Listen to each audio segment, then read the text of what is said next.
ఓకేనండి. CBT Repalle YouTube channel చూస్తున్న మీ అందరికీ క్రీస్తునామములో శుభాభివందనాలు. ఈనాడున్న క్రైస్తవులకి ఒక చక్కటి సందేశాన్ని ఇవ్వడానికి నేను సిద్ధపడి వచ్చి ఉన్నాను. ఒక స్టోరీ ద్వారా ఒక చక్కటి వివరణ బైబిల్ గ్రంథం నుండి ఇవ్వాలని ఆశపడుతున్నాను. ఓకే ప్రియులారా, మరి ఈరోజున్న సంఘాలలో, క్రైస్తవ సంఘాలలో మనము ఆలోచిస్తే విశ్వాసులుగా పిలువబడుతున్న వాళ్ళు ఎలా ఉన్నారు అన్నది మనం ఆలోచిస్తే చాలా బలహీనంగా ఉన్నారండి. బలహీనంగా ఉన్నారు. దేవుళ్ళు గట్టి పునాది వేసుకుని లేరు. ఎందుకంటే అపోస్తులు ఆ రోజు యేసుక్రీస్తు మరణించి వెళ్ళిపోయిన తర్వాత మరి వాళ్ళు ఒక 12 పిల్లర్లాగా సంఘానికి నిలబడిపోయినట్టుగా మనం చూడగలుగుతాం. శ్రమలు కలిగే కొందికి సువార్త కార్యక్రమాలు ప్రబలని అంటే ఎక్కువైనవి అన్న వాక్యాలను మనం చదువుకున్నాం. కానీ ఈరోజు అలాంటి కరువు, అలాంటి కష్టాలు, అలాంటి నిందలు, అలాంటి పరిస్థితులు, శ్రమలు వస్తే క్రైస్తవుడా నువ్వు నేను నిలబడగలవా దేవుడి కోసం? ఆలోచించండి. ఎందుకు చిన్న మనసు చేసుకుంటున్నారు? ఇదిగో క్రైస్తవంలోకి వచ్చిన తర్వాత ఈ కష్టాలు వచ్చినాయి, ఈ నిందలు వచ్చినాయి, ఈ కరువులు వచ్చినాయి, ఈ శ్రమలు వచ్చినాయి, ఇకేమో దేవుడు కాపాడుతాడో లేదో అని నువ్వు అనుకోవాల్సిన అవసరం లేదండి. నువ్వు నిజంగా క్రైస్తవుడు అయితే బైబిల్ గ్రంథము చదివించిన మాట ఏంటంటే, ఎవడైనా క్రైస్తవుడైనందుకు బాధ అనుభవించాలని దేవుడు రాయించాడు. ఏమనుభవించాలి? క్రైస్తవుడైతే బాధ అనుభవించాలి. బైబిల్ గ్రంథంలో స్పష్టంగా ఉంది. ఓకే, బాధ ఎప్పుడు వరకు ఆలోచించండి. ఎప్పుడు వరకు? ఈ భూమి మీద ఉన్నంత కాలము సులకనైన శ్రమ, తక్కువ కాలం ఈ భూమి మీద ఉండేది. మన ఆత్మ జీవించే కాలం యుగ యుగాలు. ఆలోచించండి.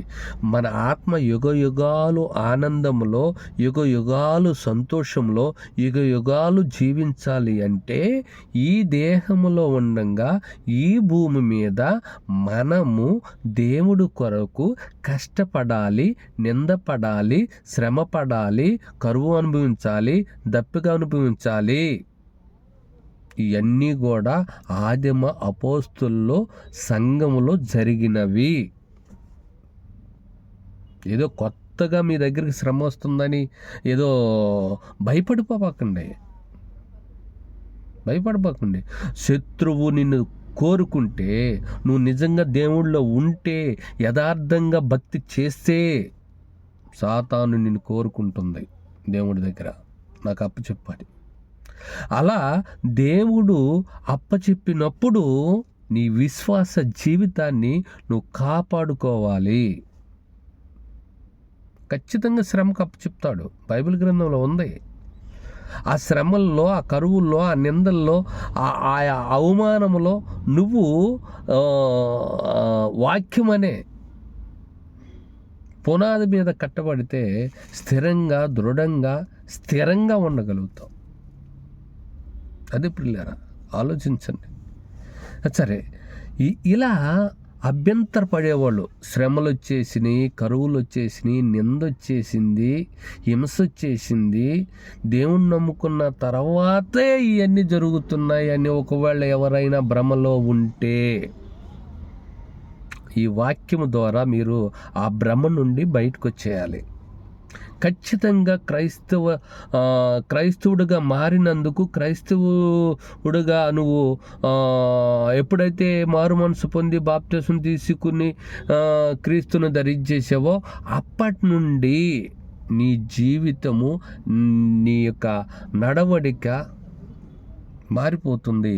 అది సాతానుకి ఇష్టం ఉండదు, గుర్తుపెట్టుకో.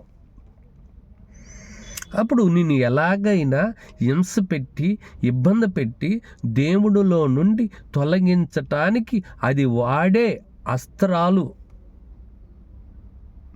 ఎన్నో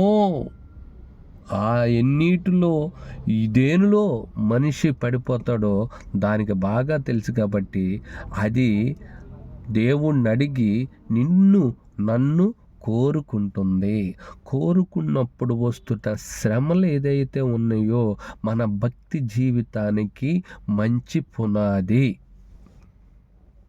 అర్థమైందా? ఇక స్టోరీ చెప్తా ఏంటండి, కష్టాలు లేకుండా పరలోకం వెళ్ళటం అసాధ్యము. ఓకే, స్టోరీ ఏమిటంటే ఒక ఊర్లో పెద్ద రైతు ఉన్నాడంట. అతని దగ్గర చాలామంది పనివాళ్ళు ఉన్నారంట. ఆ పనివాళ్ళలో ఒక్కడు మరి బండరాయిలను తెచ్చి చక్కటి రూపాలను చెక్కుతూ ఉండేవాడంట. బండరాళ్ళని తెచ్చి వాటికి ఒక రూపాన్ని విగ్రహాలను చేస్తూ ఉండేవాడంట. అతన్ని ఆ యజమానుడు ఆ ఊరైన పనిలో పెట్టుకున్నాడంట. ఎట్టకేలకు వాళ్ళ వాండ్రకి పుట్టినరోజు ఒకరోజు వచ్చిందంట. ముందుగా తెలుసుకున్న ఈయన ఒక బండరాయిని తెచ్చి అక్కడ పెట్టుకున్నాడంట. పెద్ద కొండ అంటండి. క్రెయిన్ల సహాయంతో తెచ్చుకుని అక్కడ పెట్టి వాళ్ళు యజమానుడికి గిఫ్ట్గా ఇవ్వటానికి ఒక రూపాన్ని ఆ కొండని చెక్కుతూ ఉన్నాడంట. ఎన్నో సుత్తి దెబ్బలు, ఎన్నో బాంబు దెబ్బలు ఆ కొండకి. ఆ చెక్కుతూ ఉన్నప్పుడు ఆ కొండలో నుండి కొంత భాగము పక్కకి వెళ్ళిపోయిందంట. పక్కకి వెళ్ళిపోయిన ఆ కొండలోని భాగాన్ని తెచ్చి ఒక రూపాన్ని చెక్కడానికి ట్రై చేస్తుంటే ఆ కొండలో ఒక భాగమైన ముక్క అంటుందంట, అయ్యా నువ్వు కొట్టే ఈ సుత్తి దెబ్బలు, నువ్వు పగలగొట్టే ఈ బాబు దెబ్బలు నేను తట్టుకోలేను, నన్ను వదిలేసేయి అంటుందంట.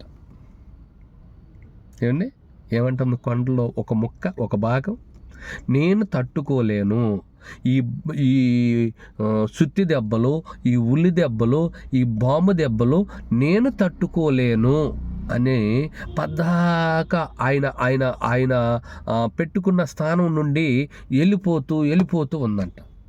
ఇక ఇది ఎటు కుదరదులే, ఉండలేదు స్థిరంగాని ఆ కొండ మొక్కను వదిలేశాడంట. ఇప్పుడు వేరేది ఏముంది, పెద్ద మొక్క ఉందంట అక్కడ కొండ. ఆ కొండని చెక్కటం ప్రారంభించాడు. కొండని మొత్తం ఒక రూపాన్ని అయితే తెచ్చేసాడు, బంగారంగా చక్కగా నీట్గా. ఇంతకీ ఆ రూపం ఏంటి అనుకుంటున్నారా? ఆ రూపమే వాడి యజమాని రూపం.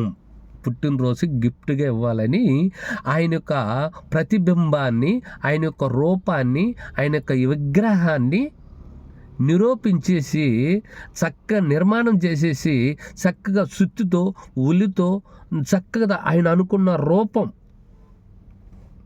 ఆ కొండని తీర్చిదిద్దినట్టుగా చేసేసాడంట.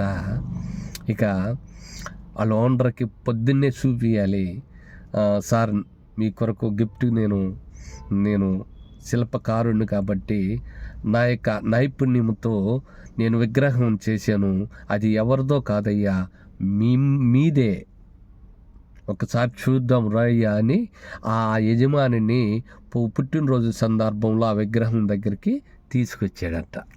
తీసుకొస్తే అది భారీ విగ్రహం అంట. ఒక పెద్ద కొండని చెక్కేసాడంట. అప్పుడు ఆ యజమానుడు వచ్చి, ఏమిరా ఎక్కడ ఏం చేసావు, విగ్రహం ఏదన్నప్పుడు అదిగోనయ్యా అని చూపించినప్పుడు తల ఎత్తి చూడాల్సిన పరిస్థితి వచ్చిందంట. అంటే అంత పెద్ద విగ్రహాన్ని చెక్కేశాడు. చెక్కినప్పుడు అది కొండ ఆ కొండలో కొంత భాగం అయితే ఈ ఉల్లి దెబ్బలు, సుత్తి దెబ్బలు, ఈ బాంబు తాకిడి నేను తట్టుకోలేనని సగం వెళ్ళిపోయింది, సగం ఉంది. ఆ సగము బరాయిస్తూ ఉందంట. చక్కని రూపాన్ని తెచ్చాడంట. ఇక ఇప్పుడు యజమానుడు వచ్చి చూసేటప్పటికి ఆ రూపము చాలా పెద్దదై ఉండటంతో తలెత్తుకుని చూడాల్సిన పరిస్థితి వచ్చినప్పుడు, నేను అక్కడికి వెళ్ళి చూడాలన్నా, ఆ విగ్రహాన్ని నా కళ్ళతో చక్కగా నేను పరిశీలించాలన్నా దగ్గరికి వెళ్ళి నేను అంత దూరము అంత ఎత్తు ఎక్కలేను కదా అన్నాడంట. అప్పుడు ఉలి దెబ్బలు, సుత్తి దెబ్బలు, బాంబు తాకిడి నాకొద్దు, నేను హాయిగా ఎక్కడ బతుకుతానని ఒక కొండలో ఒక భాగం వెళ్ళిపోయిందే, ఆ భాగాన్ని తెచ్చి ఈ విగ్రహం దగ్గర పెట్టాడంట. ఎందుకు? ఈ విగ్రహాన్ని ఈ కొండ ముక్కనెక్కి, ఈ రాతి ముక్కనెక్కి అప్పుడు అయ్యగారు అక్కడ పూలదాన్ని వేయటం కానీ లేకపోతే దాన్ని చూడటం కానీ చూస్తున్నారంట. ఇంతకీ స్టోరీలో నీతి ఏంటయ్యా, భావం ఏంటయ్యా అంటే అర్థం చేసుకోండి. కొంతకాలము సుత్తి దెబ్బలైనా, ఉల్లి దెబ్బలైనా, బాంబు తాకిడైనా బరాయిస్తే ఒక చక్కటి రూపం వచ్చిన తర్వాత అందరూ వచ్చి దానిని చూసి ఆశ్చర్యపడుతున్నారు, సంతోషపడుతున్నారు. కానీ అది చూడటానికి మటుకి నేను ఈ ఉల్లి దెబ్బలు, బాంబు తాకిడి నాకు వద్దనుకున్న కొండలో ఒక భాగం ఏదైతే ఉందో దానిని ఎక్కి చూస్తున్నారంట అందరూ. చూడండి, ఆలోచించండి. 2 కొండలే, 2 ఒకే కొండలు, కానీ ఒక కొండ మట్టికి పూజింపదగుతుంది, ఏమంటే సంతోషానికి ఆలయంగా మిగిలింది. ఒక కొండ మట్టికి తొక్కించుకోవటానికి అలవాటు పడిపోయింది జీవితాంతం. అదే ఆ కొండతో కలిసి ఉండి ఆ ఉలి దెబ్బలు, ఆ సుత్తి దెబ్బలు, ఆ బాంబు తాకిడి కొద్ది కాలం కానీ తట్టుకోగలిగితే ఈ కొండ పరిస్థితి కూడా ఎలా ఉండేది? అద్భుతంగా ఉండేది.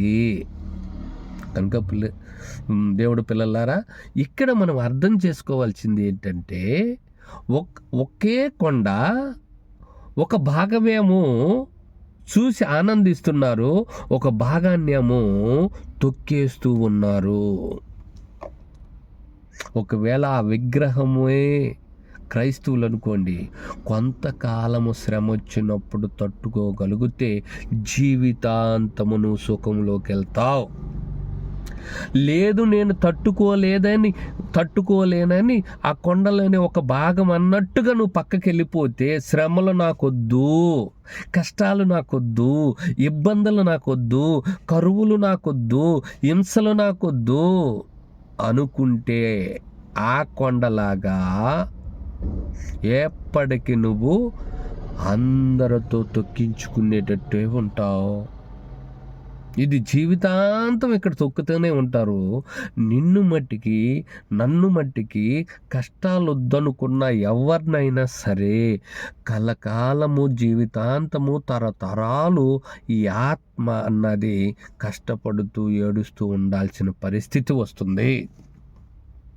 అర్థమైందా? స్టోరీ ఏంటంటే, ఒకే కొండలో నుండి ఒక భాగం విడిపోయి నాకు ఈ ఉల్లి దెబ్బలు, సుత్తి దెబ్బలు వద్దనుకుంది, కష్టాలు వద్దనుకుంది. ఒకటేమో మౌనంగా బరాయించింది, అదేమో సుఖంలోకి వెళ్ళిపోయింది. ఇక ఎవరు కొట్టరు దాన్ని. అవసరమైతే పాలాభిషేకం చేస్తారు విగ్రహానికి. ఏదైతే శ్రమని వద్దనుకుందో అది ఎక్కుతూ దిగుతూ ఉంటారు. ఒకటేమో మొక్కబడుతుంది, ఒకటేమో తొక్కబడుతుంది. ఒక కొండేమో మొక్కుతున్నారు, అదే కొండలో నుండి నాకు కష్టాలు వద్దనుకున్న కొండనేమో తొక్కేస్తున్నారు. అర్థమైందా? అలాగే దేవుడు పిల్లలమైన మనం అందరం కూడా కొద్ది కాలం శ్రమ అనుభవిద్దాం, దేవుడి కోసం పడదాం. అంతేగాని కష్టాలు వద్దనుకుని ఈ జీవితకాలం మట్టుకి నాకు సుఖం కావాలనుకుంటే దేవుడు ఒక చక్కటి మాట అంటున్నాడు. కొరింథీయులకు రాసిన పత్రిక మొదటి పత్రిక చూడండి కొరింథీయులకు రాసిన మొదటి పత్రిక 15వ అధ్యాయము 19వ వచనం. కొరింథీయులకు రాసిన మొదటి పత్రిక 15వ అధ్యాయము 19వ వచనం. ఏముంది అక్కడ?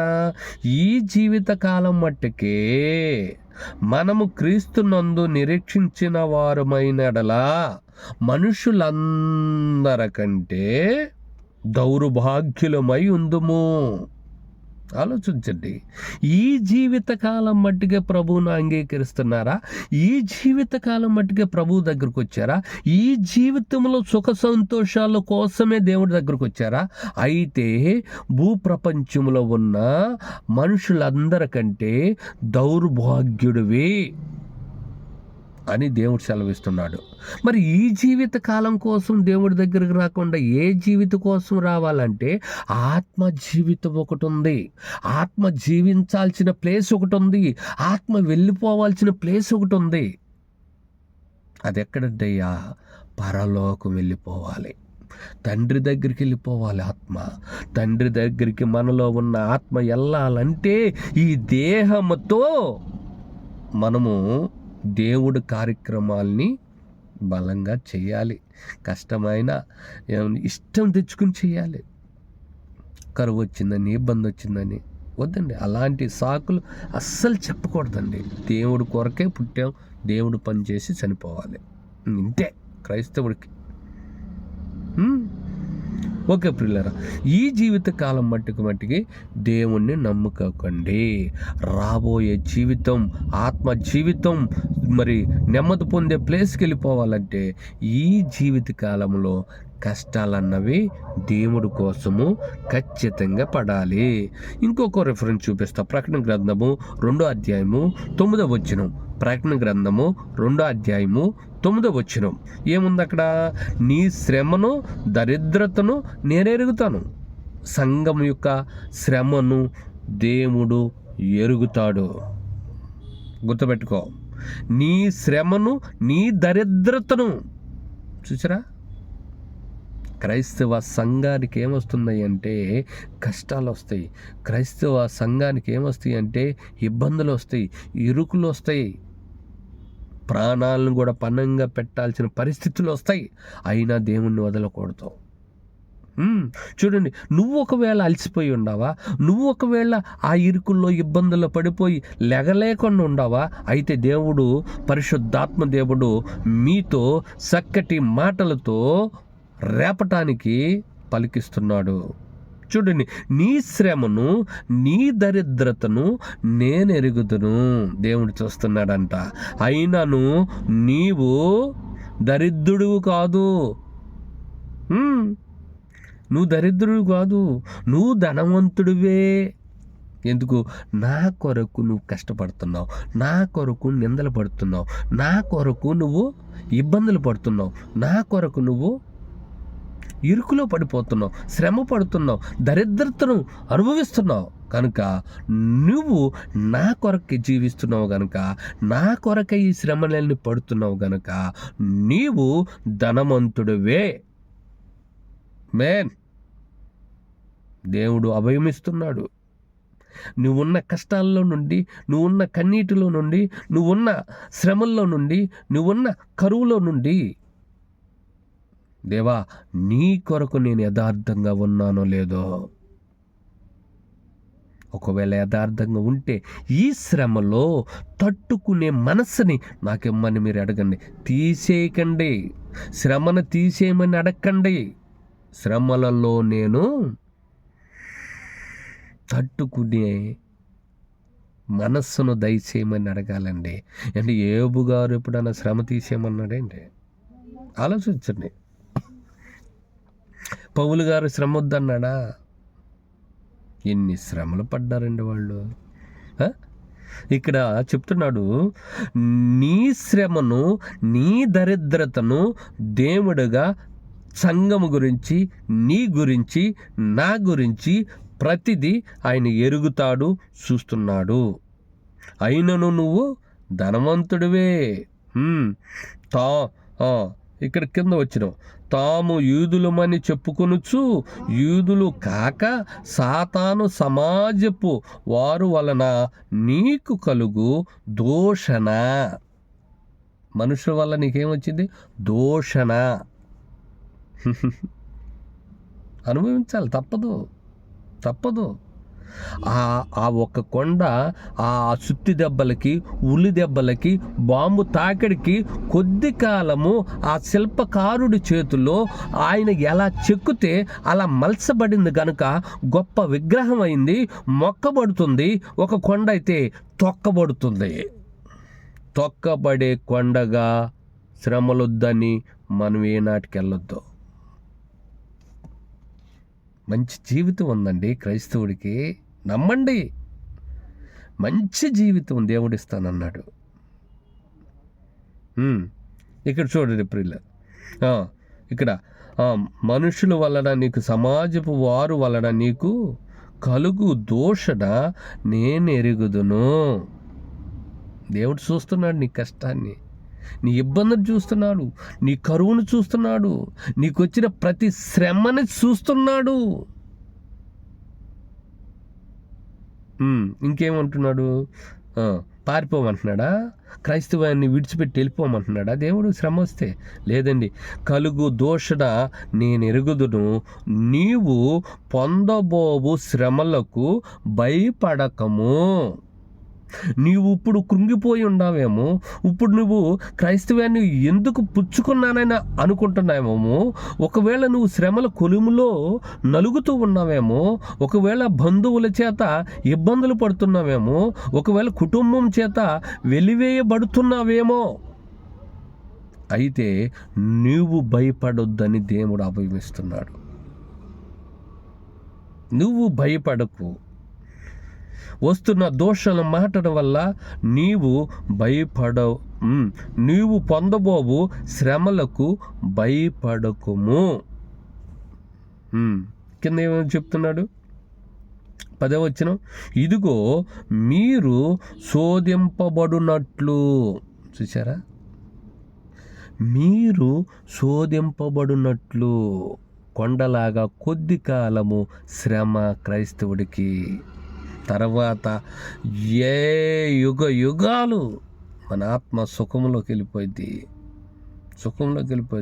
ఆ విగ్రహము ఎన్ని తరాలైనా ఆ విగ్రహాన్ని చూస్తూనే ఉంటారు, సంతోషపడుతూనే ఉంటారు, పూలు జల్లుతూనే ఉంటారు, మొక్కుతూనే ఉంటారు.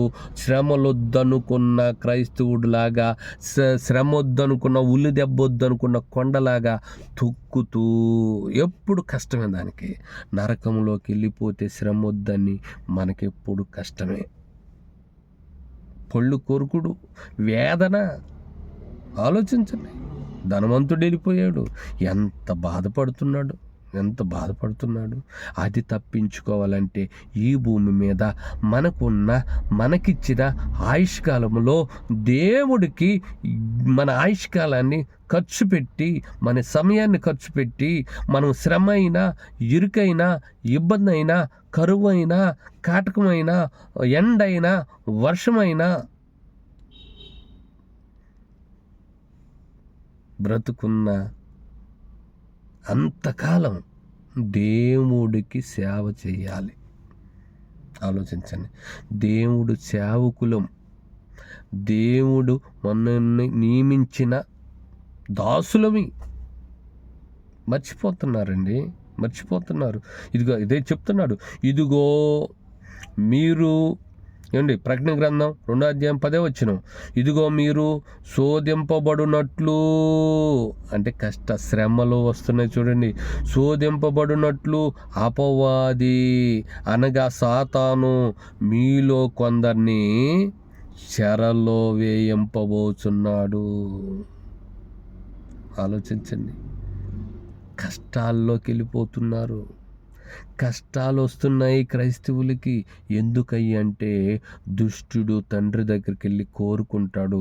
తండ్రి అవకాశం కొద్ది కాలము ఇస్తాడు. ఆ కొద్ది కాలము దేవుడికి నమ్మకంగా, భయం లేకుండా దేవుడి ఎడల ఏమండి, శ్రమలంటే భయం లేకుండా దేవుడి ఎడల భయభక్తులు కలిగి ఉంటే కొద్ది కాలం అక్కడే చెప్తాడు చూడండి. అక్కడే చెప్తాడు, ఇదిగో మీరు శోధింపబడినట్లు అపవాది అనగా సాతాను మీలో కొందరిని చెరలో వేయింపబోచున్నాడు. 10 దినములు శ్రమ కలుగును. అంటే తక్కువ కాలం అని సూచిస్తుంది. 10 దినములు అనగా తక్కువ కాలానికి సూచన. ఎగ్జాంపుల్ ఒకటి చెప్తాను. మన కోసం ఎవరన్నా వస్తున్నారనుకో, లేదంటే మనము ఎవరి దగ్గరికి వెళ్ళాలనుకో, మనం ఫోన్లు చేసుకుని ఒక మాట మాట్లాడతాం. ఏమని, బ్రదర్ ఎన్ని గంటలకల్లా వస్తావు, లేదంటే ఎప్పటికి వస్తావు అంటే టెస్ట్ 10 నిమిషాల్లో మీ దగ్గర ఉంటారు. కానీ 10 నిమిషాల తర్వాతే వెళ్తాడు, అరగంట తర్వాత వెళ్తాడు. కానీ తక్కువ కాలానికి సూచించేదిగా మనం 10 నిమిషాలు అని వాడతాం. అలాగే ఈ ప్రకటన గ్రంథం రాస్తున్న గ్రంథకర్త తక్కువ కాలాన్ని సూచిస్తున్నట్టుగా మనం ఇక్కడ రాయబడింది మనం తెలుసుకోగలం. ఇదిగో మీరు శోధింపబడినట్లు అపవాది సాతాను అనగా మీలో కొందరిని చెరలో వేయింపబోచున్నాడు. కానీ ఆ శ్రమలు ఎంతకాలం అయ్యా అంటే, చెప్పాను కదా స్టోరీ, బండను ఎంతసేపు కొట్టాడు శిల్పకారుడు, ఆలోచించండి. సుత్తుతో ఎన్ని దెబ్బలు కొట్టాడు. కొడితే కదా చక్కని రూపం వచ్చింది. చక్కని రూపం వస్తే కదా అందరూ మొక్కుతున్నారు, సంతోషపడుతున్నారు. కానీ శ్రమ వద్దనుకున్న బండ మట్టికి జీవితాంతం తొక్కించుకుంటూనే ఉన్నాయి. అదే నరకం. ఏ జీవితం కావాలనుకుంటున్నావు నువ్వు, ఆలోచించు. ఇక్కడ 10 దినములు శ్రమ కలుగును, అంటే తక్కువ కాలము మీకు శ్రమ అని చెప్తున్నాడు. కానీ సహోదరుడా, సహోదరి, తల్లి, తమ్ముడు, అమ్మ, చెల్లి, ఈ మాటలు వినాలి మీరు. కొద్ది కాలమే శ్రమ. భయపడుతున్నారా? దేవుడు నీ శ్రమను చూసి పక్కకు తప్పుకు వెళ్ళేవాడు కాదు. గుర్తుపెట్టుకోండి. దేవుడు కాపాడుకునే విధానము ఆయనకు బాగా తెలుసు. ఎక్కడ మనల్ని ఒంటరిగా అనాథులుగా భిక్షమెత్తుకోనివనన్నాడో,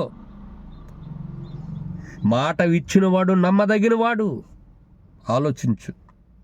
ఎందుకు కృంగిపోతున్నావు? ఎందుకు భయపడుతున్నావు? శ్రమలంక చూసి ఎందుకు మనుషుల మీద ఆధారపడుతున్నావు? మనిషిని ప్రేమలు కోరుకుంటున్నావు. దేవుడి వైపు చూడు.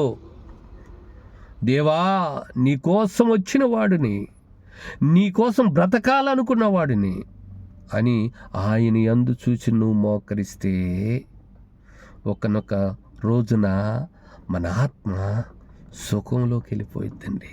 అదే పరలోకం. 10 రోజులు శ్రమ కలిగితే మీరు తట్టుకోండి. తక్కువ కాలమే మీకు ఇచ్చిన ఆయుష్కాలం కూడా తక్కువే, 60, 50, 70. అప్పుడు దాకా ఉంటున్నారా ఎవరన్నా? ఏమండి, తండ్రులు అలాగ ఉంటున్నారు, పిల్లలు చచ్చిపోతున్నారు. ఆలోచించండి. అంటే మన సావు మనల్ని పలకరించే స్థాయికి మనం ఏ భక్తిలో ఉన్నామన్నది ఇక్కడ ప్రశ్నార్థంగా మిగులుతుంది. మరణం మనల్ని తట్టేటప్పటికి ఏ బోధలో ఉన్నాం, ఏం వింటున్నాం, ఎందుకు వచ్చాం క్రైస్తవులోకి అర్థం తెలియాలి. క్రైస్తవుడికి ఎందుకు వచ్చావో ఇక్కడ అంటున్నాడు. 10 రోజులేనయ్య శ్రమ, అంటే తక్కువ కాలమే నీకు శ్రమ అని ఏమంటున్నాడు? మరణము వరకు.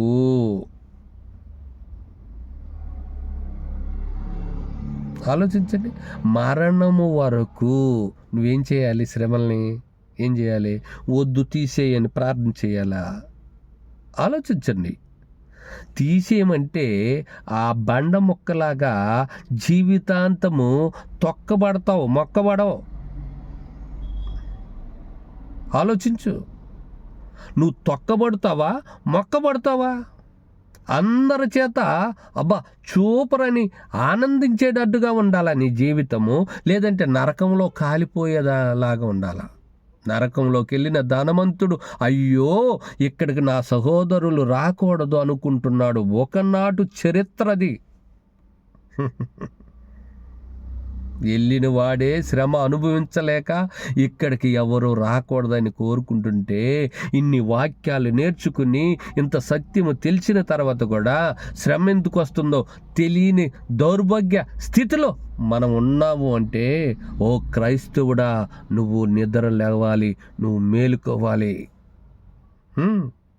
ఏమంటున్నాడు? మరణం వరకు నమ్మకముగా ఉండుము, నేను నీకు జీవ కిరీటం ఇచ్చేదను. ఎంత అభయం ఇచ్చాడండి కన్న తండ్రి. ఎందుకండి భయపడుతున్నారు? ఎందుకండి కృంగిపోతున్నారు? ఎందుకండి క్రైస్తవంలో ఉండి బయటికి వెళ్ళిపోవాలనుకుంటున్నారు? నువ్వు మరణం వరకు ఈ శ్రమల సంఖ్యల్లో, ఈ శ్రమల కొలిములో నువ్వు నమ్మకంగా ఉంటే, నేను నీకు ఎప్పుడు జీవించే జీవి కిరీటము నేను దేవుడుగా నేను మీకు ఇస్తాను. ఆలోచించండి.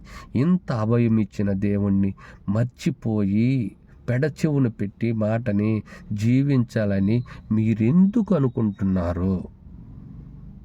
కొద్ది కాలం శ్రమ అనుభవించు, సుఖములోకి వెళ్ళిపోతావు తరతరాలు.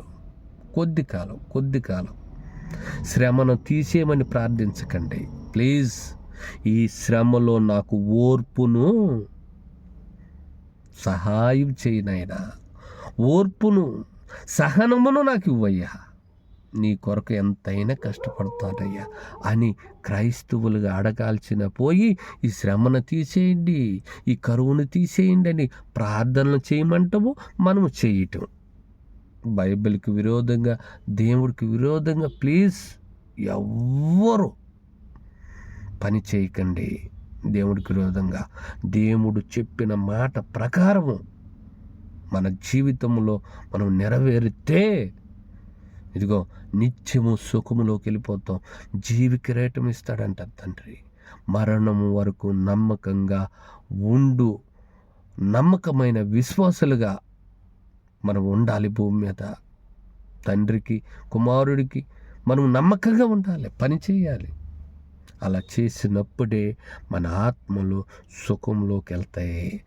నేను నీకు జీవ కిరీటం ఇచ్చేదను. ఎప్పుడు?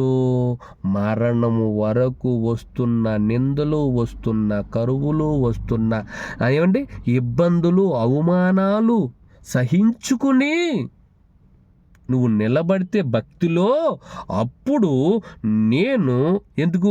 నువ్వు నమ్మకముగా ఉన్నావు కాబట్టి శ్రమల్లో నేను నీకు జీవ కిరీటం ఇస్తాను. ఆ జీవ కిరీటము వాక్యం వింటున్న ప్రతి ఒక్కరికి రావాలంటే ఆయన పనిలో ఉంటూ వస్తున్న శ్రమలకి చిన్న మనసు చేసుకోకుండా యథార్థంగా దేవుడికి భయపడి నమ్మకంగా ఉండి మన జీవితాంతం ఆయనకి సేవ చేసుకుంటూ అలా కన్ను మూస్తే మనకి జీవ కిరీటం అంటే యుగ యుగాలు, తరతరాలు మన ఆత్మ సుఖంలోకి వెళ్ళిపోయిద్ది. ఆ సుఖంలోకి వెళ్ళాలి అంటే కొద్ది కాలము ఈ శ్రమ పడాల్సిందే. కనుక ప్రియులారా, ఆ కొండలాగా శ్రమ వద్దని తొక్కించుకుంటావా? శ్రమ అయినా పర్లేదు కొద్ది కాలం అని ఆ శిల్పకారు చేతుల్లోనే మలసబడిన చెక్కబడిన విగ్రహంలాగా మొక్కబడతావా? అంటే సుఖంలోకి వెళ్తావా, తొక్కించుకుంటావా జీవితాంతం? ఆలోచించు. క్రైస్తవ జీవితం కూడా అదేనండి. నాకు శ్రమలు వద్దు అంటే ఎప్పుడో నరకంలో తొక్కించుకుంటూ బాధపడుతూ ఉండాలి. శ్రమలు కొద్ది కాలమైనా నేను జీర్ణించుకుంటాను, నమ్మకంగా ఉంటాను, దేవుడిచ్చే ఆ కిరీటం, ఆ బహుమానం నేను పొందుకుంటాను అని నువ్వు ఉన్నావు అనుకో, జీవి కిరీటం అంటే జీవించేవాడు అయిపోతావు సుఖంలో. ఆ సుఖవంతమైన జీవితం రావాలంటే ఈ చిన్న జీవితంలో నువ్వు కష్టపడాలి. దేవుడి కోసం, నీ కోసం కాదు, దేవుడి కోసం నిన్ను అనుభవించు, దేవుడి కోసము కరువు అనుభవించు, దేవుడి కోసము శ్రమ అనుభవించు. అప్పుడు యథార్థమైన జీవితము మనదని దేవుడు గ్రహించి ఆయనిచ్చే జీవి కిరీటాన్ని మనం అందరము పొందుకోవటానికి అవకాశం ఉంటుంది. ఓకే, ఓకే, కృంగిపోవద్దు, నిరాశ చెందొద్దు. దేవుడు మాట ఇచ్చిన దేవుడు నమ్మదగినవాడు. ఆమేన్. అందరికీ సెలవు, అందరికి వందనాలు. ఓకే, ఇంకొక వీడియోతో ఇంకొకసారి మిమ్మల్ని కలుసుకుంటాను. ఓకే, సెలవు.